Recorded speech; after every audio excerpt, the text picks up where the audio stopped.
एशियाई पीयर दिखाइए डॉक्टर साहब, प्रोड्यूसर साहब ने हेडलाइन में थोड़ा बहुत हिंट दे रखे थे सटल से कि थोड़ा सा ग्लोब ठंडा ही लग रहा है, वो आपकी स्क्रीन पर भी है। कई सारे मार्केट्स दबाव में ही आज सुबह कामकाज करते हैं और अच्छे खासे दबाव, 1/3 से 2/3 1% के बीच पूरा एशिया कमजोर है। जो हमें हैंडओवर मिला कल सुबह मैं कह रहा था पीपीआई के फरवरी के आंकड़े आने, इन्फ्लेशन प्रिंट के और आगे इंपॉर्टेंट नंबर्स, नर्वसनेस का शायद वो एक रीजन होगा। 1/4 से 1/3 तीनों बेंचमार्क्स कल दबाव में थे।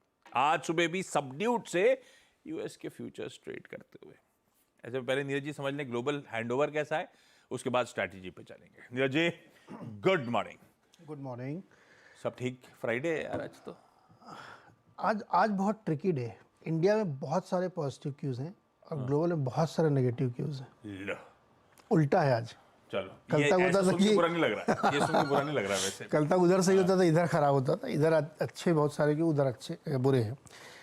मतलब बहुत दिनों बाद हमने देखा कि यूएस सहित तमाम ग्लोबल क्यूज जो हैं वो बहुत कंस्ट्रक्टिव नहीं, नेगेटिव्स लग रहे हैं मुझे। पहला तो एक तो ये कल मार्केट गिरा, तो वही टेक्नोलॉजी शेयर्स में खूब पिटाई हुई। एनवीडिया लगातार 3-4 दिनों से गिर ही रहा है। दो घटनाएं हुई, एक जिसका जिक्र आपने किया, प्रोड्यूसर प्राइस यानी होलसेल प्राइस, वो पीपीआई 0.6% डबल हुआ। मतलब 0.3 के एक्सपेक्टेशंस आने 0.6%। ये बेसिकली इनका होलसेल है जो धीरे धीरे पर्कुलेट होकर कंज्यूमर जो में आएगा। पर्कुलेट होगा। तो ये एक मतलब ये इतना महंगा अगर बढ़ रही चीज़ें, प्राइसेस इतने ऊपर के, तो ये चिंता पैदा कर दिया। मतलब लोगों ने डर लग गया कि ये जो रेट कट की उम्मीद लेके चल रहे थे, क्या वो और लंबा खींचेगा। आपको याद होगा 70% लोग मान रहे थे कि जून में रेट कट आएगा, अब वो घट के 59% रह गया है। कन्फ्यूजन क्रिएट हो गया कि ये पीपीआई जो इतना बढ़ के आया है इससे क्या होगा। एनुअलाइज बेसिस पे भी आप देखेंगे तो काफ़ी ज़्यादा ऊपर है। ये एक कंसर्न बढ़ा दिया उसने वहाँ पे, 1.6% है 1.1 के सामने। तो पहला नेगेटिव ये था जिससे मार्केट में थोड़ी चिंता हुई, इसलिए रेट सेंसिटिव या बहुत भागे हुए चिप वाले शेयर्स गिरे। दूसरा नेगेटिव, कल क्रूड $85 के ऊपर गया है ब्रेंट। ये इसमें कल दो चीज़ें थी, एक तो सप्लाई कम है, ये है वो है, ये तो सब चल ही रहा था। कल आईईए का एनालिसिस आया है कि पूरे 2024 में यानी पूरा इस साल में डिमांड बहुत रोबस्ट रहेगी और ओपेक जून के बाद भी अपना प्रोडक्शन कट न सिर्फ जारी रह सकता, बढ़ा सकता है। तो इसकी वजह से क्रूड में $85 का भाव आ गया। चलो आपको राहत मिल गई, ₹2 आपका। वही मैं कह रहा था, OMC इसका कैलकुलेशन कहता है इससे उनको कोई दिक्कत नहीं है, ₹2 काट दो। ₹2 काट दो। तो जबकि पुरी साहब ने कहा था कि जब तक प्राइस स्टेबल नहीं होंगे हम भाव नहीं काटेंगे। खैर चुनाव के दबाव है। तो दूसरा नेगेटिव ये यहाँ पे था, और इन दोनों ने मिल के मार्केट को नीचे खींचा और ब्रॉडर मार्केट की जो थी लिमिट वो नेगेटिव गई। बड़े पैमाने पे लोगों ने छोटे छोटे शेयर्स बेचे।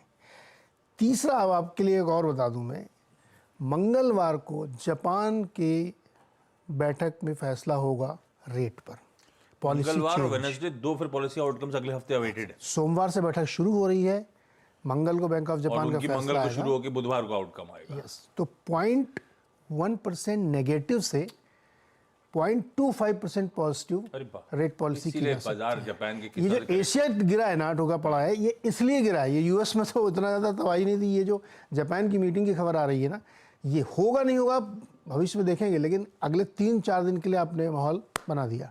तो ये जो 3 फैक्टर थे, इस वजह से मैं कह रहा था कि आज सेंटिमेंट मुझे अच्छा नहीं लग रहा है ग्लोबल। डोमेस्टिक तो आपके बहुत सारी अच्छी खबरें हैं। लीजिए भाई, तो FOMC ज्यादा इंपॉर्टेंट तो फिर ये हो DOJ गया। हो जाएगा अगले हफ्ते के लिए, फिर एक सरदर्द की तैयारी। खैर OMC क्या बिल्कुल सटल, गैस की कीमतें कट गई। वो कटी, अब वो प्रेशर डाल के वो कैसे भी वो कटी। उसके बाद LPG ₹100 घटा, जा ही रहे थे हम उस तरफ। ये हिंट भी दिए थे शटल से, आ गया ₹2 प्राइस पेट्रोल और डीजल। आज वीरू ऑफिस पहुंचे नहीं पहुंचे, लेट हो गए, देखो जरा वीरू है क्या? पहुंच गया। आ गया। नहीं आज सुबह लाइन नहीं थी क्या? मैं टाइम से पहुंच गया, टाइम से। नहीं मैं अभी लाइन लगवाऊंगा सोमवार को, अभी तो है 4-5 दिन का हिसाब।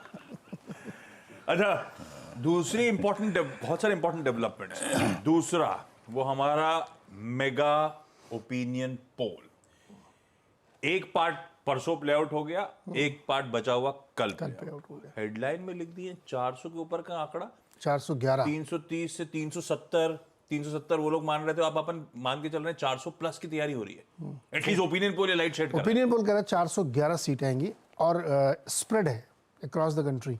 ऐसा नहीं केवल नॉर्थ के स्टेट से आ रहा है, नॉर्थ साउथ ईस्ट वेस्ट जिधर देखो सब तरफ। तो इसीलिए ऐसा लग रहा है कि एक वेव चल रही है और वो 400 के पार जा रही। 411 सीट बहुत बड़ा नंबर है और ऐसा होता हुआ दिख रहा है।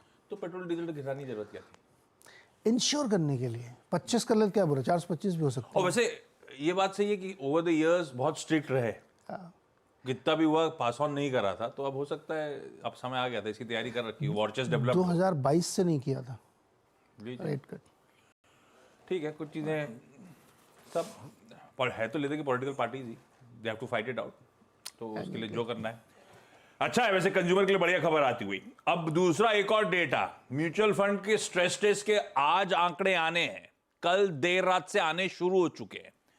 जैसे कि क्वांट म्यूचुअल फंड का स्ट्रेस टेस्ट कहता है, क्वांट स्मॉल कैप फंड को 50% पोर्टफोलियो लिक्विडेट करने में 22 दिन और 25% अपना पोर्टफोलियो लिक्विडेट करने में 11 दिन लगेंगे। निपॉन इंडिया ने भी अपना अपडेट दे दिया, स्मॉल कैप को 50% लिक्विडेट करने के लिए 27 दिन और 13 दिन में 25% लिक्विडेट होगा। इससे क्या फर्क पड़ गया? एक और, अब अपन लोग कंपेयर करते थे तो 5 साल के 10 साल के रिटर्न, फंड मैनेजर कौन है, अब इसमें एक और आंकड़ा शायद जुड़ जाएगा कि लिक्विडेट करने का पोर्टफोलियो कितना समय लगता है, तो आपको एक और ऑप्शन मिल गया स्टडी करने के लिए, उसके बाद पैसा डालने। इससे ज्यादा कुछ ज्यादा फर्क नहीं पड़ा। रीजिक वीजिक अगर होने तो हो चुके होंगे, लार्जली हो चुकी कल। तो एक और elephant in the room address हो रहा है। ऐसे ही आज दिन भर आंकड़े आएंगे, इससे ज्यादा कुछ आंकड़ों में फर्क नहीं होगा। मतलब किसी के 27 दिन, किसी के 30 दिन, जो भी होगा, बस इस तरह का आंकड़ा आ जाएगा, इससे बाजार क्या रीड करेगा। फिर आने थे इलेक्टोरल बॉन्ड्स का अपडेट, एक वही हुआ बचा था फिर लास्ट, कल रात में वो भी आ गया। पहली लिस्ट दिखा रही है परचेजर, किसने खरीदे बॉन्ड्स, कितने डिनोमिनेशन के खरीदे। दूसरी लिस्ट कहती है कौन सी पॉलिटिकल पार्टी को मिले और कितना डिनोमिनेशन। दोनों लिस्ट को मैरी तो कर नहीं सकते आप, और उसमें कई सारे लिस्टेड कंपनीज के नाम है, उससे क्या फर्क पड़ रहा है? सबको पता है हर कंपनी डोनेट करती है, पॉलिटिकल पार्टीज को फंड दिए जाते हैं, बिल्कुल देते हैं, लीगल है वो। लीगल है।